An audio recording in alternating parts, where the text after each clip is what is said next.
Here it is, folks. Another Wednesday, another fantastic Squatchers Lounge podcast.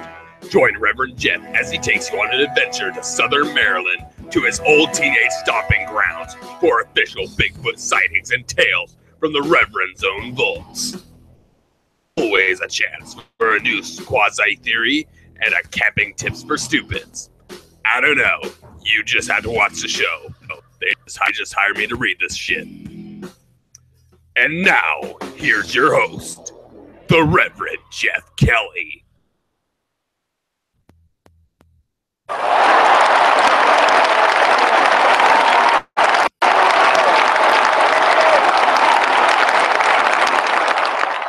Like a moth to the flame of broken vessels. That's right.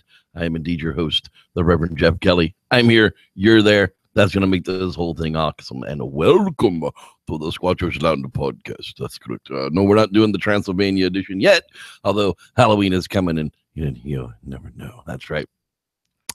Yes, I've gotten a lot of questions about the beard. What happened to the length of the beard? The beard was, hugely long and glorious. What happened to it? Well, I had done some springtime cleaning to it. It kind of lost some of the thickness to it. And to tell you the truth, the adventures that were attached to that are now over and new adventures are growing. So that's what happened to the beard. We're starting from scratch and we're going to start again. Welcome again to the Squatchers Lounge podcast. And this part of the show, we usually talk about the news. So let's see if we can figure it out. If there's any news out there to actually talk about, and there actually is. Although my dummy didn't bring it up so that I can produce it quickly for you. So give me just a second here. Boy, you know what they say about the early bird? The early bird gets the worm. Well, the second mouse gets the cheese. At least that's what I was told. What happened to the first mouse, you might ask? Well, it's not very good for him. What the heck is this? Oh my goodness, there's so much crap now. That's what it is. Okay, fine. Is that a wolf? I don't know, but we're going to go over here. Hey, speaking of it, is it a wolf or is it a coyote? That post is still up in the Squatchers Lounge podcast. Quite a few people have taken it. A lot of people hit me like 95. There's like one or two of them that are kind of obscured and you really can't see what the hell the animal is, but it looks like it's going to eat you, and a coyote looks like it's going to be smiling at you. Big square head on a wolf, little tiny muzzle on a coyote, long legs on a wolf, little skinny legs on a coyote. I mean, they're really different animals. They say that the coyote is probably closer along to where the cat family or the feline family flipped off of the canine line long ago than the wolf is, but who actually knows? Speaking of who actually knows, there's been a big surprise that some of the of where dinosaurs all of a sudden are being found that they were eating shellfish as well. I hate the new edition of Google. It is horrible. Yeah, these vegetarian bill like dinosaurs are going to be like water feeders, water vegetation eaters, are going to be algae eaters, are going to be, water cabbage eaters. Of course, they're going to be picking up bits and pieces of shellfish and eating those as well. Why wouldn't you think nothing is going to be 100% herbivore? That's just crazy. Bears eat more insects than they eat anything else.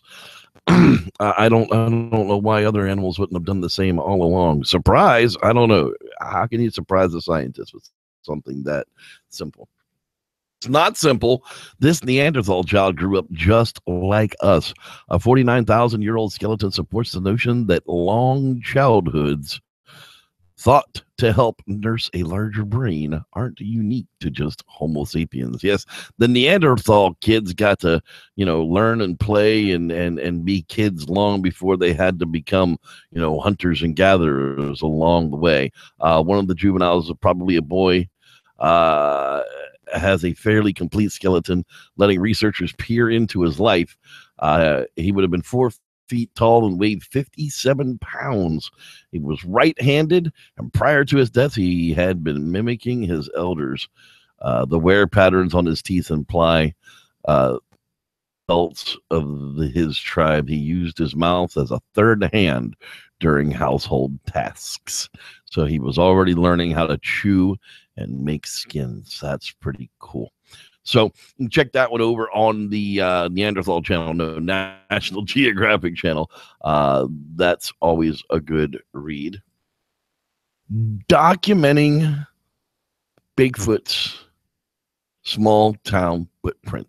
Seth Breedlove's production company, Small Town Monsters, makes documentaries about cryptids, Sasquatches, and monsters, whatever you call them.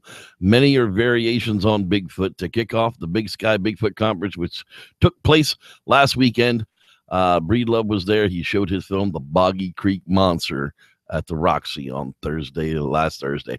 I brought this up because our boy Collier out there, Reno Wilmus, that's right, and I call him Officer Dangle. He's now involved with some of the effects on the Small Town Monster Project, so congratulations to him. I've always been a big, I can't lie, I haven't seen a whole lot of the final products, but I've talked about a whole lot of them long before they come out and help promote them. So I need to get on watching those. They're from what I understand, they're really, really good.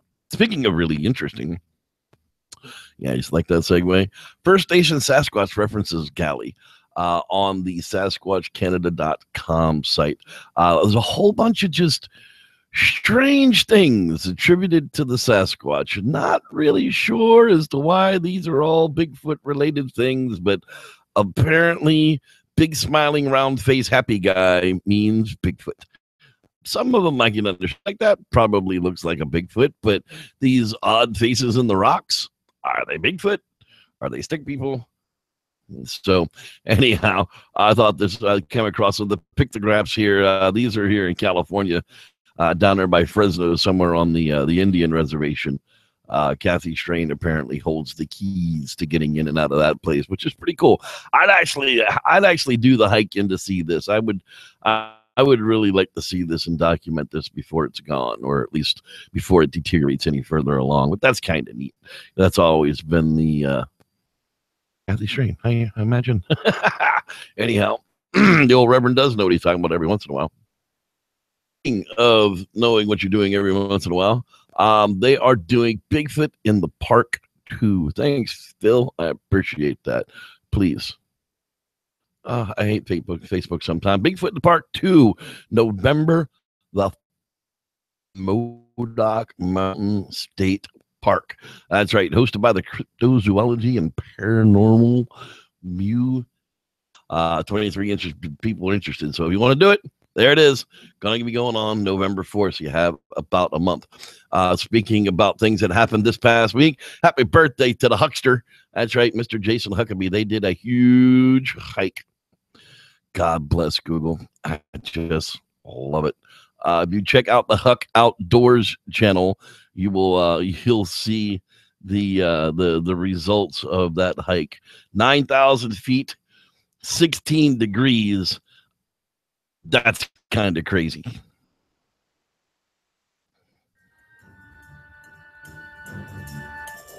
This is Jason from Huck Outdoors, and you're listening to the best Bigfoot podcast on the net with Jeff Kelly. If you can, check out my YouTube channel. It's Huck Outdoors. It's the outdoor-based channel that I put out videos at least once a week. Some of the areas I cover are just out exploring the wilderness, hiking, camping, backpacking, fishing, off-roading, and also product reviews. So once again, that is Huck Outdoors on YouTube. From the man's own mouth, Huck Outdoors. Go subscribe, click the little bell. Like once or twice a week, this guy posts up outdoor stuff from the Huck Outdoors channel. I mean, and he goes to badass places and looks at badass things with badass people. So if you like that kind of thing, that's where I would definitely go and check out. Okay, here we are back. And that was the end of the news. Imagine that. Eldorado Bigfoot update. I actually got a report from one of the Jeepers who was running the Rubicon Trail. They stayed out there overnight, and unless it was a very, very strange deer, which we are right in the middle of deer hunting season out in that zone, they're not really sure what's to call it. These guys have been running the trail this time of year every year, and they've never heard those kind of crazy calls. He would rather I didn't release his name but I'm going to be talking to him this week as well and see if I can't get an in-depth interview with it as well, at least put up some sort of report for you guys as to where they were and what happened. So that's your report for the El Dorado this week. If you'd like to participate in the El Dorado Bigfoot Watch, we are taking camera donations. You can just email me at sloungepodcast@gmail.com, and I'll be glad to give you the instructions and the information on how to donate. Cameras, we're looking for some cameras. We're looking for micro SD cards. We're looking for batteries. You got cameras laying on your shelves. If you've got cameras just sitting there doing absolutely nothing, cameras you've upgraded out of and don't know what to do with, well, go ahead and send them on over to us, and we will put them back out into the field, and we'll let you know exactly what gets caught on them before we release it out to the public. So, sloungepodcast@gmail.com. That's how you can get involved with the El Dorado Bigfoot Project, and I will be glad to give you that information. Speaking of things I'm glad to pass along, how about a new quasi update from the great Dean Cooper? And now, quasi theories from a quasi scientist with your host, Dean Cooper. Nibiru's at it again. Most of you are probably aware that the end times were supposed to start last Saturday, the 23rd of September. David Mead, a self-proclaimed researcher, says so. When the 23rd came and went with no noticeable worldwide apocalypse occurring, he said he was misunderstood. The 23rd was just a marker date he had calculated, and that there would soon be much more noticeable events.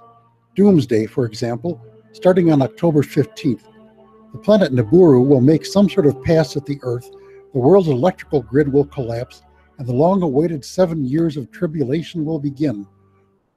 Wars, famine, fires, volcanoes, tidal waves, earthquakes. Although how this makes the end times differ from regular times is beyond me. Now, as to the complete non-existence of the planet Nibiru, I refer you to my quasi-theory from a year ago March. 2 comets plus a Hopi prophecy do not equal doomsday from a 12th planet. I shan't rehash poor Nibiru again today. No, what I am going to hash up here is a bit of Mead's methodology by which he came up with this prediction of his. To wit, he says he is using numerology to get a lot of his numbers and dates.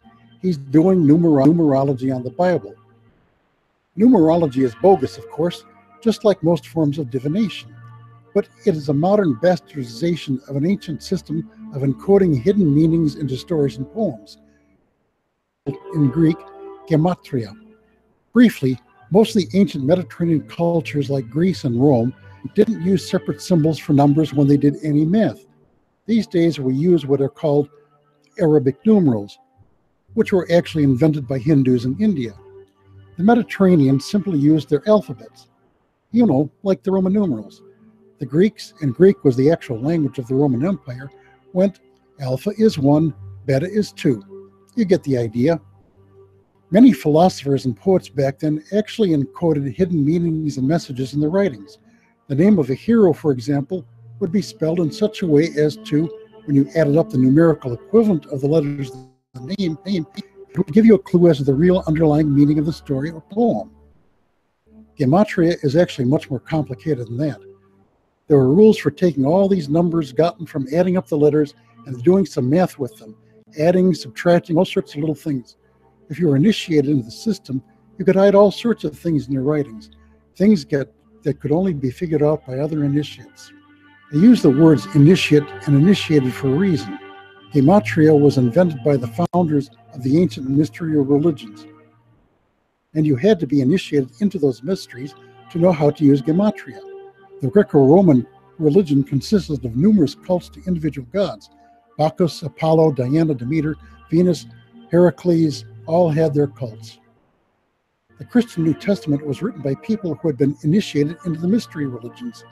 It has a lot of things that can be read via Gematria, but the Gematria has to be done on the Greek text, not on the Latin, English, or whichever, but on the original Greek text, which we ain't got no more. It gets better or worse, depending on your point of view. No one knows all the real rules for Gematria. Some claim to know them, but the initiates into the mysteries never wrote them down. Example of Gematria in the book of Revelations, for which the real meaning is known. It is the number 666, the number of the beast. The Hebrew name of the Messiah was Yehoshua. You can certainly spell that in Greek letters, but the authors of the New Testament spelled it as Jesus. That's Iota, Eta, Sigma, Omicron, Upsilon. They add up to 888. Pythagoras said that 888 is the number of the perfected human. Therefore, Jesus' name had to add up to 888, he being the only perfect human in all. Pythagoras also said that 666 is the number of the carnal man, who lives only to satisfy his lustful urges. Therefrom comes the number of the beast. So, when someone like Meade starts using numerology, not gematria, on their English Bible to figure out what the gods have in store for us, they might as well put out a Ouija board or inspect chicken guts or maybe throw some yarrow sticks and consult the I Ching. It will be at least as reliable as mixing selected bits of the Old Testament with selected bits of the New Testament and then running them over with a rogue planet. You may read the text of this on my blog at bydeen.com. That's BHDIN.com. Old Nibiru is at it again. Yeah. I never can get why it is that people, they're hiding Nibiru from you. It's there. There's a hologram that's keeping you from seeing it. No. If there was another planet right there, the gravitational pull would be sucking us off. You don't even want to know. Just trust us people who understand physics. If there was a planet right there, you'd know it. I promise. But there isn't one. A matter of fact, if Nibiru ever existed, it's probably our moon. Think about that. Hey, thank you, Dean, for your quasi, man. And now, my friends, it is time for a brand new camping tips for stupids from Gone Camping. That's right. You can find them on YouTube, the YouTube channel of Gone Camping. And you can get your camping tips for stupids on. Let's get ours on right now. Camping tips for stupids. Tip number 49. Knives have been around for thousands of years. Invented here in good old America, US of A, by a mysterious alien race only known as the Clovis people. Out of what looks like some kind of black fossilized dinosaur turd or something. And ever since then, we have been using knives to do things like skin our deer, cut paracord, make our feather sticks, throwing out liberals, scratching our ass, and fighting predators. But what knives are best for camping? Am I too young for knives? Do I need adult supervision? Well, if you mean supervision and not supervision, then yes, most probably. And as for the knives spelled with a K, I'll show y'all. Aside from knives you bring that are going to be part of a kit, say cutlery knives you bring with you for cutting up food for cooking, or dirty utility knives that go into your car repair kit, you always want to pack about 3 different sizes of knives for general campsite utility uses. A gun, but that's for another video on campsite uses for guns. And a lightsaber, but that's for a vid. Oh, okay, I'll move on.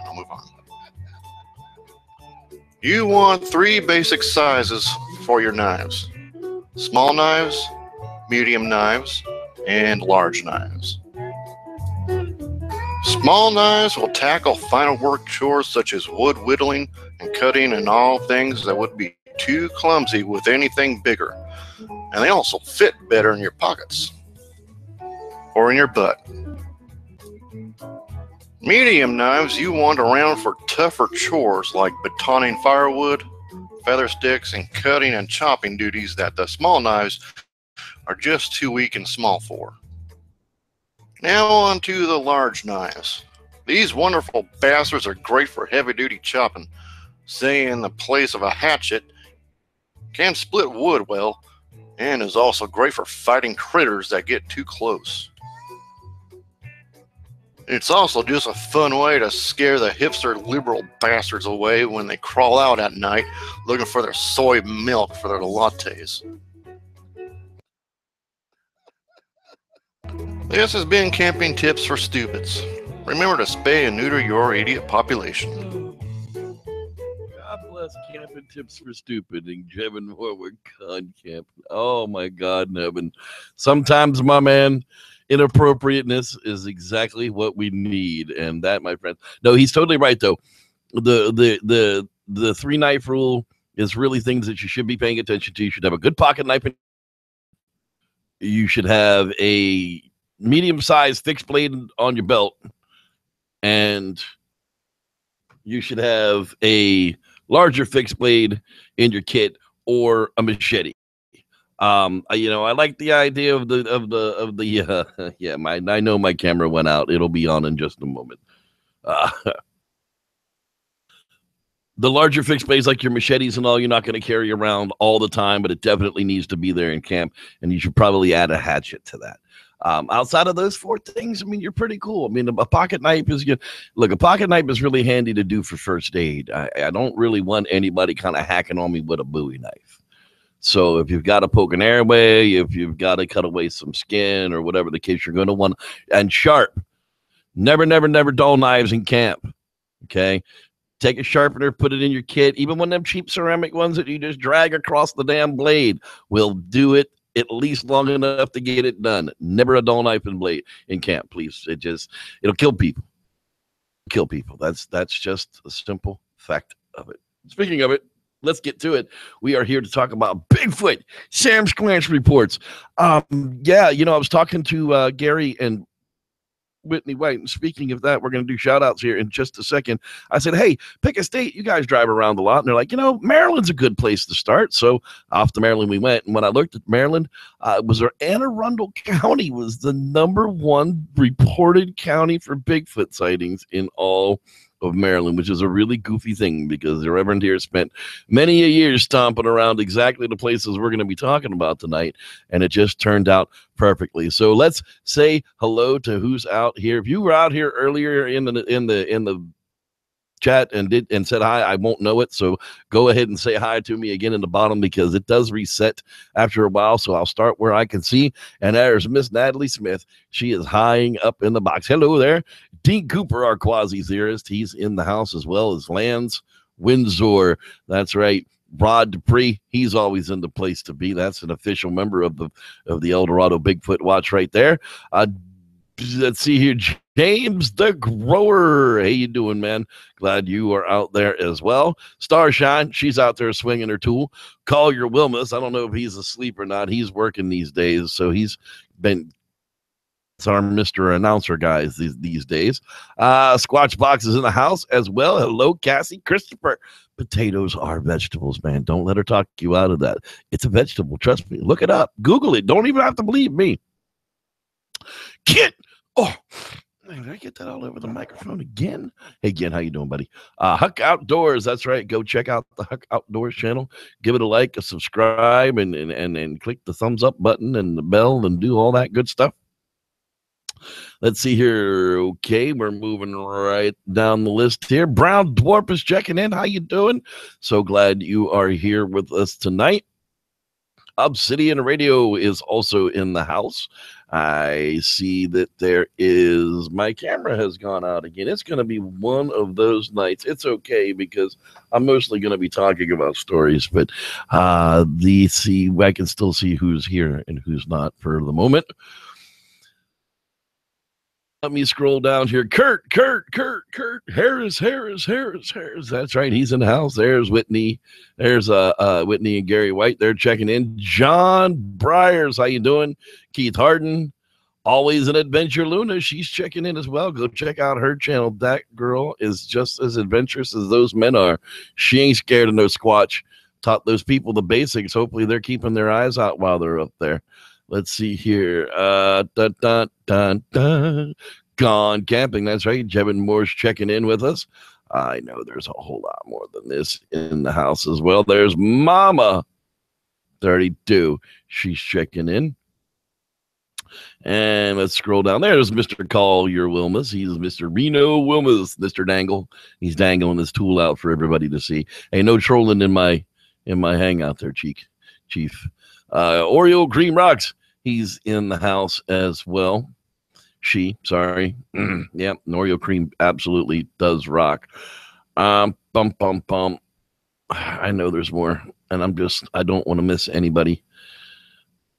So I'm trying to go very slow here as we go through these. Bear with me. And the guys that scream about the time I waste in the shout outs, you're not here live, so just skip it. For God's sakes, there is a fast forward button. If you don't like part of the show, just click past it. It's all right. There's something in there you'll like. I promise. Eventually you'll find something that I like. It's funny. I'll watch people leave comments on YouTube all day until they finally hit a video that they don't like. Now I'm not watching anything. You left me 7 good comments and then 1 crappy one because you just didn't like something. Well, shameful. Robe Robbles is in the house. I think that may have been the last one that I may have missed. Oh, Victor. That's like a Hobbit name. Are you from the Shire? It's pretty freaking cool, man. Rob Rubbles. Maybe you found like a damn McDonald's character in Rubble. I love it. Timothy McCune, how you doing? Candy Apple. See, I would have missed all these people. It does this to me, and I don't know why. All right, there we go. I think that is everybody. If I missed your name, I apologize. Come back next week. We are live here Wednesday nights, 8 p.m. Pacific, specifically at Pacific. The Reverend Matthew Gaines. Hello to you, Reverend, Doctor. It's the way it feels. It's almost like spies like us around here sometimes. There's so many reverends in the house. I love it. It's always great. Great to have you here, Reverend Matt. Absolutely. We are back to it. That's right. Anne Arundel County, Maryland. Yeah, I went to middle school and high school in this crazy place. And you wouldn't believe the types of areas we're going to be talking about would hold Bigfoot. But as I've said before, the chances are the Bigfoot were there long before people were, and people haven't really been there all that long. You go back 100 years, and this area is pretty empty. All right, so there you have it. There's a good look at the area that we're talking about right on the edge of the Chesapeake Bay. Now, the area that I stomped around was pretty much from down here from Chesapeake Beach through Deal and Shadyside and Edgewater, all the way up in here to Annapolis. That was for me. Now, I was a poor kid, so we couldn't afford to live out here. We lived over here in this area. Yeah, a little bit on the outside looking in, but it was okay. I lived in the middle of farm territory, and it was really, really okay. So now that we've gotten that, let's take a look. I may screw this up. We'll see how the hangout. Yeah, I thought it was going to do that. Let's fix that real quick because I know you don't want to stare at print. That doesn't make any sense to you. So we will take a moment and fix it. See, nothing but professionalism right here on the Squatchers Lounge podcast. There you go. All right, so now you got a good idea of the types of areas that we're looking at. Click it over here to the satellite. What you're going to see is swamp bottoms, wetlands, river systems, waterways, all leading to the bay. I mean, this is literally what we're talking about. All of this area here, this is all farmland. And by no means is it flat. Once you get away from the bay, you start hitting hills immediately. The further west you go, the more altitude you gain, the more hills you get into. As you scroll in here, you can actually see where this is all farmland. You've got pockets of large concentrations of housing. I mean, housing developments have popped up all around the bay in the 80s. And, the $500,000 houses now, $1 million houses are all over the place down there. But for the most part, all of this is still food farms is really what goes on out in these other areas. So keeping that in mind, let's take a look at what the reports are for this area.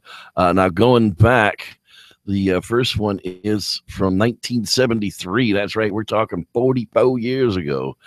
Child sees a large figure looking at him in the window at night. Now, 44 years ago, in this area, the population would have been a third, most likely, of what it is now. I mean, the population boom happened after that.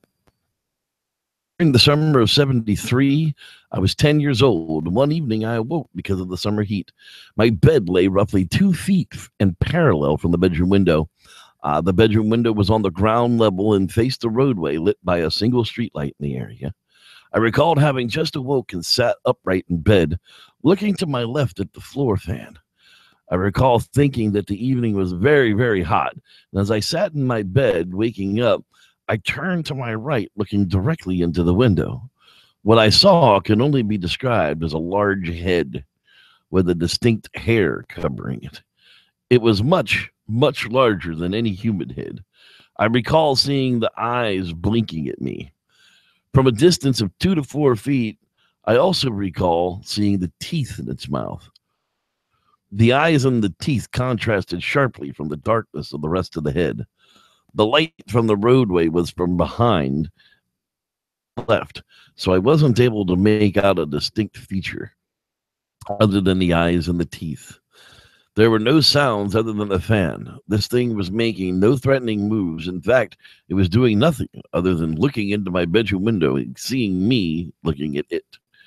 After maybe 10 or 15 seconds, during which time I went from trying to comprehend what I was seeing to being very, very frightening, I laid back down in my bed, rolled off the bed to my left, and crawled out of my bedroom on my hands and knees to the bathroom. My mother found me sometime in the bathroom later. When I relayed the story to her, she told me the curtains were closed and to go back to bed. I know the curtains weren't closed, but thanks, Mom, for what it's worth. Wow. Scary crap. 10 years old. I mean, that's like 5th grade. You wake up and there's a big hairy man looking in your window, just like, hi, how you doing? No, thank you. Here's another one right outside of the nearest town of Annapolis. A hunched figure seen covered with hair. Was 1979, midsummer, early fall. A friend and I were in the woods behind my house, which was located near Weems Creek in Admiral Heights, when we saw an 8 or 9 foot tall hunched figure completely covered in hair in the reeds, maybe 300 feet away. Maybe 20 seconds before it saw us, stood and took off for the woods. At the time, we weren't sure what we saw, but we knew that there had been sightings of Bigfoot in the area. At the time, I was only 11 or 12 years old, and I didn't tell anyone until a couple of years ago, but I remember it very clearly. What struck me was the amount of time and how quickly it could run through the marshy area that we saw it in. You know, and that's one of the things that I was talking about. You know, that whole area is just wetlands and sludge, and they drained all that out and built $1 million houses on top of it. Lucky owners, right? Right in the floodplain. Anyhow, let's move right along here to the 1982 in the fall time, November, near the Severn. Severn. Severn Run off of 301. Highway 301 is a common road that runs through that area, close to 97, near Old Benefield Road. I was raised in Maryland, and I moved to South Carolina in 1984. I remember an event in 1981, but I recall the time of year was late fall, about 4 to 5 p.m. in the afternoon. I grew up in a subdivision called Ben Oaks on the Severn, which is a river stream that runs by Shippey's Choice and Ben Oaks across the road. At that time, Shippey's Choice was a new subdivision where homes were being built, and this was at the bottom of the below Two Hills stream, I'm sure it meant to read. I recall playing around the stream and following it back to Ben Oaks. I was alone and remember feeling like I was being watched. I looked up the hill in the area of the new subdivision about 250 feet away and saw a big 7 to 8 feet tall. I didn't know what it was at first. It was dark brown and big. I didn't have time to think. I was 13 and I started running like hell. It just stood there looking. I put it together later and never told anyone. I didn't think anyone I would tell would actually believe me. And that's always the case, still today, just like the guy that I talked to, he sent me an email, and it's from a troll email at that. But where I left that account information to come from was directly for people riding the Rubicon Trail. So I doubt very seriously that this guy's trying to dink me along. But either way, people don't really want to talk and give out the details of who they are or stand behind things because they just don't want to be labeled a kook. Kind of crazy, I know, but I'm no kook. You want to tell me your story, you can always email me at sloungepodcast@gmail.com. You can find me on Facebook, right under Jeffrey Kelly. You can find me at facebook.com/groups/SLounge or the fan page at facebook.com/SLoungePodcast. Send me a message any way you want to. I answer people all the time. Every day I get new messages. It's awesome. I love you guys. Okay, fall, October 2001, a BFRO researcher has a sighting at the Severn Run State Park. Was currently under observation by the BFRO. October 7th of 01 at approximately 6:30 p.m., which was twilight, the state park, while researching a previous sighting of an animal in this area, I spotted another animal which had frozen in position to avoid detection. It must have heard my car door shut at a distance of approximately 150 yards off the roadway. The temperature had dropped dramatically, causing a fog to rise between myself and the animal, partly obscuring my view. I had parked alongside the road and was standing behind my car looking into the woods when I spotted the animal standing in the undergrowth. The undergrowth was approximately 5 feet tall, and the animal was approximately 3 feet above that. Wow. And it was slightly bent over. That's a tall feller. The Severn Run State Park is a state stocked trout stream which runs from the Odenton area to the Severn River near Annapolis, the state capital and home of the U.S. Naval Academy. That's right. The woods here in this location are mature trees with lots of undergrowth, no middle growth trees, so visibility is good through the growth. Lots of greenbrier and small trees, approximately 5 feet tall. Kind of makes sense that you know that you're dealing with a Bigfoot when the trees are 5 feet tall and this thing's standing above them by 2 or 3 feet. Anyhow, the animal was traveling towards Odenton, was facing towards the right, and his head was lowered slightly, looking in my direction, and was turned in such a way that I could only see one arm, the back, and its face. The light tan in color, approximately 8 to 9 feet tall. It had large eyebrow ridges, which cast a shadow over its eyes. Couldn't see the eyes. A large jaw, a roundish face, massive shoulders, and a huge biceps. The animal had long head hair, which extended down to about the bottom of the shoulder blades. No hair hung over its face. The hair on the body of the animal appeared to be short and tight to the body, not shaggy or matted. Coloration was consistent over the body and head. I yelled, "Hey!" clapped my hands and whistled. The animal wouldn't move. After approximately 15 minutes, I left the area. It was too dark for any photos to turn out from my cheap camera. The exact location is currently under observation by the BFRO and will be revealed at a later date. Dun, dun, dun. Secret locations. But yeah, I totally can understand those animals being backed into a state park type of situation, like they might be in the Mayaca Park in Florida. They're relic populations that are left over, getting moved around from one place to another until they settle in, and then they get seen. Campers hear animal groan, and they find tracks in the morning. August time off of the Trees River in Odenton, Piney Orchard Parkway. I came across, let's see here, my friends and I were camping along the Little Patuxent River bed in August of 2001. It lies near the road of Piney Orchard Parkway and railroad tracks, but they are still used. Approximately 2 to 3 o'clock in the morning, we heard groaning and splashing in the water nearby. This was later confirmed to other people. When I heard the noise, I thought it was one of my friends, so I peeked my head out to see, but it was too dark, so I yelled, "Shut up!" and the being ran away. Once again, I thought it was my friends just playing around, so I wasn't concerned, and I didn't investigate. When the sun rose, we started packing up and noticing huge footprints in the sand that led into the trees coming up from the water. The strides were enormous. We could fit 1 foot of my shorter friends, who is 5'4", between the prints easily. The size of the foot was very large, about a 19 or a 20, and I wear a 13, and it dwarfed my shoe size.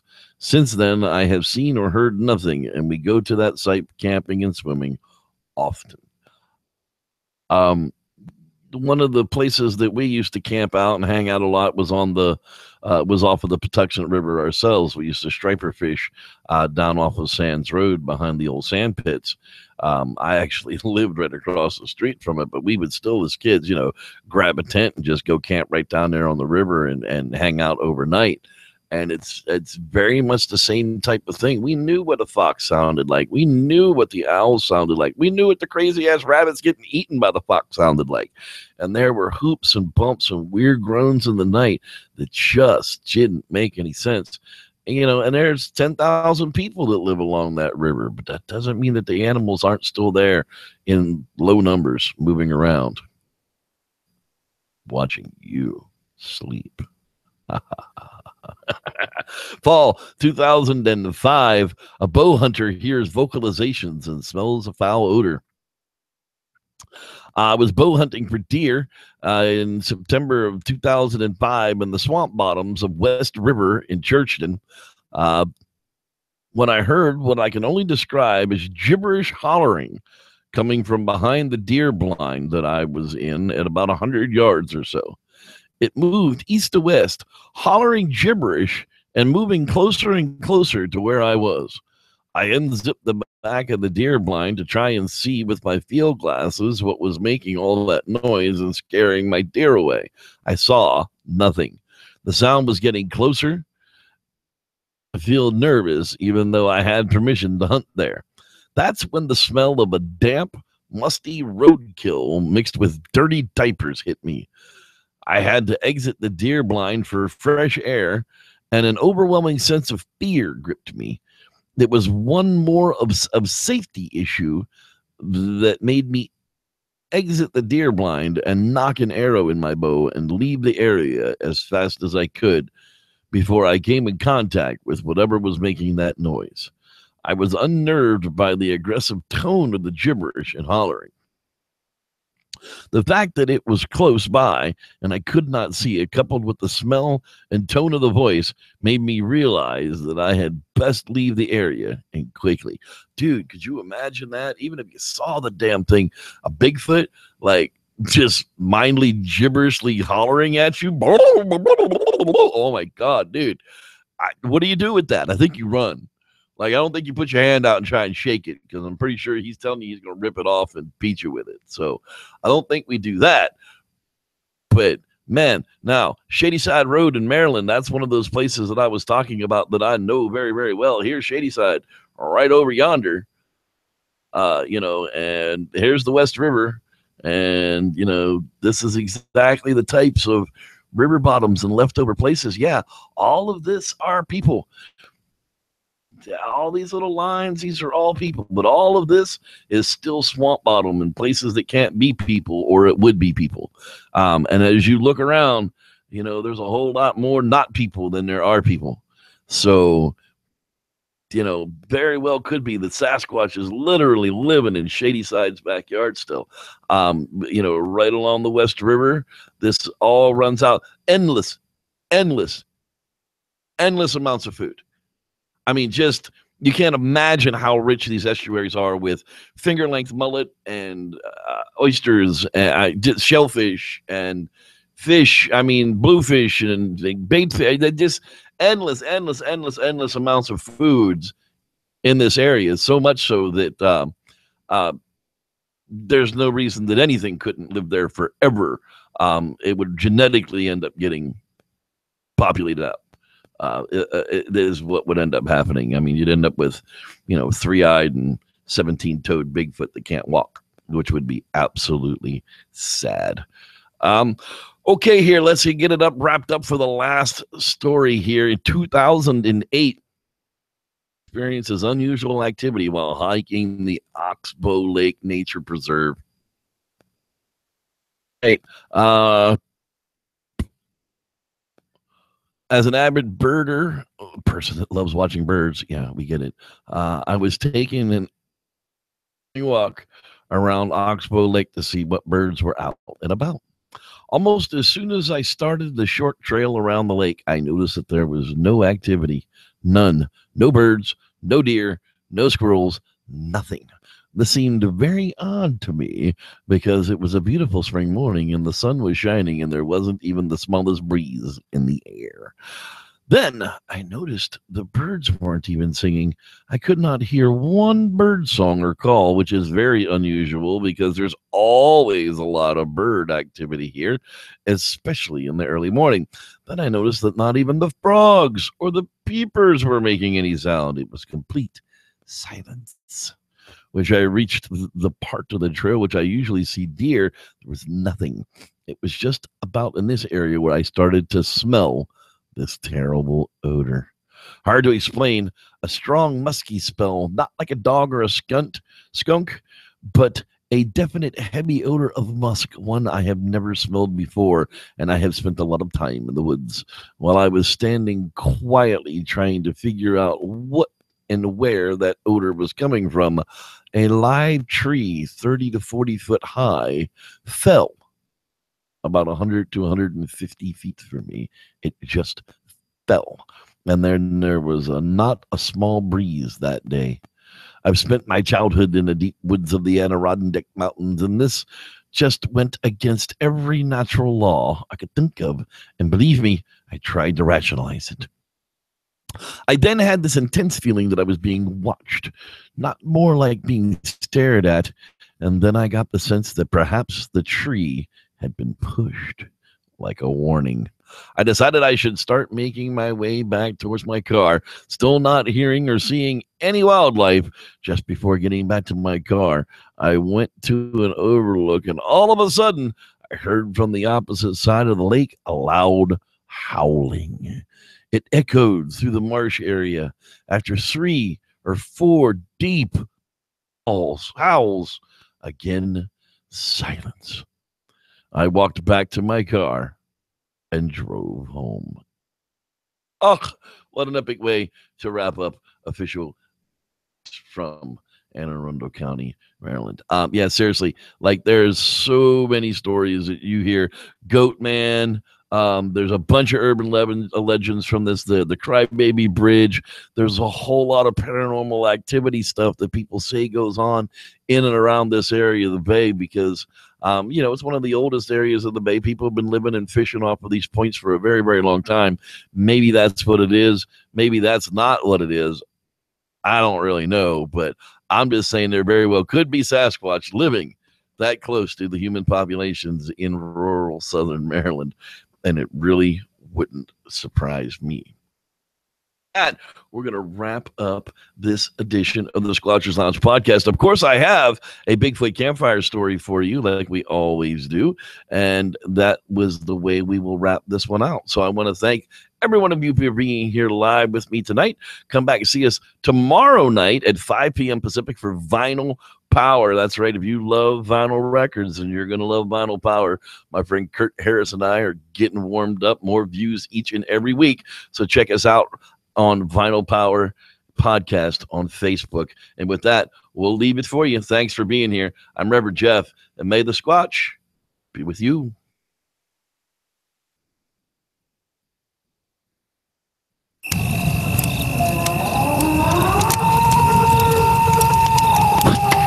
What the hell is that?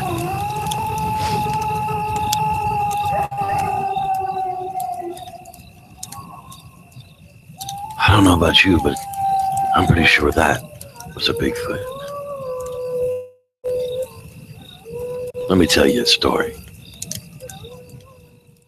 Another Bigfoot campfire story.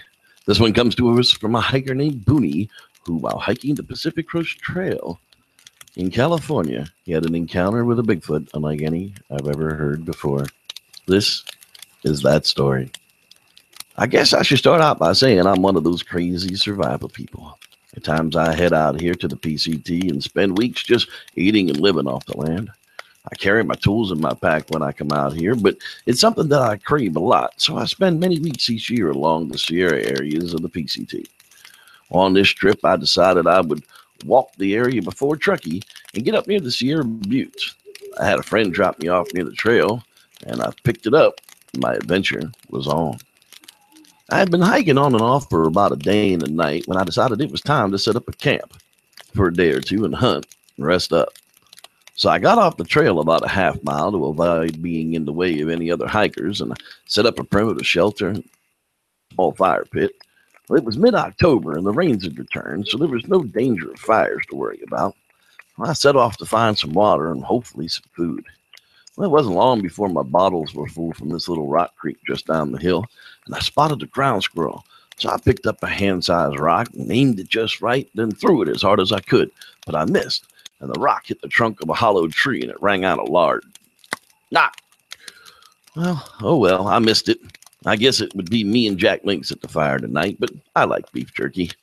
Well, I turned to start heading back up the hill, when from behind me not too far, I heard what sounded like the same knock sound I made when I missed hunting my squirrel. I quickly turned around, but I didn't see anything. Maybe just a falling branch. So back to camp it was to get a fire going before dark. Well, I got back to camp just as dusk would hit the sides, and I brought a pile of firewood with me as I returned. Well, I got a small warmth fire going as, in the opening to the shelter. It gets downright cold here, near 40 at nighttime. Well, I'd been sitting near the fire and playing my harmonica for a few hours when I heard another one of those loud knocks again. Well, this time, though, it was right outside my camp, maybe 20 yards. So I stuck away from the fire to let my eyes adjust to the night, and the moon was decently bright. I could see about 30 yards into the distance. Then knock! There it was again, a little further in. So I walked slowly farther, and there it was when I saw it. Some sort of wild man or hairy man. I'm not sure what to call it, but big, like wide, muscular, about 25 yards down the hill with its back to me. I watched as it threw another big rock, and it was hunting the same ground squirrels nearly the exact same way that I had been. It had weirdly long arms that could throw a large rock very far. And on the second attempt, he hit one, killing it instantly. The hairy man then ran fast, and I mean faster than I could move down the forest, down to its kill, ripped open the animal, and began to feed. Like any other smart person, I backed away slowly and went back to my fire in shock. I even stoked up the flames good and high, then piled on the thin branches to create more light in hopes I'd scare off the thing. But instead, I must have made it curious. I could hear it getting closer, but I couldn't see now as the flames ruined my night vision once again. So I reached into my pack and grabbed my pistol and prayed that I didn't have to kill it. Finally, the paces stopped, and then everything got silent. The only sound was the pops from the fire. Then the hairy man appeared beside the fire, grunted at the flames, then kicked dirt on the flames over and over again until the fire died out. And then it was black. I pointed my pistol at it. I screamed for it to go away, but it paced back and forth near me as if deciding what to do. Just as I thought I was going to have to shoot it, several weird animal calls rang out from him, and the creature just ran off into the darkness just as fast as I had seen it earlier. Well, I quickly stoked the fire back up, and the forest began to come back to life. There were owls in the distance, and the frogs and the crickets began once again. It was so strange, I can't explain it other than to say it was like a switch was turned off when the hairy man was around, and then back on when it disappeared. I sat by the fire the rest of the night, not sleeping until dawn. I packed up my gear and quickly moved on after making sure the fire was buried in dirt and my shelter was taken back down. I made my way back towards the trail, and I had gotten my phone out in hopes that I could get a signal to call my dad and tell him what happened.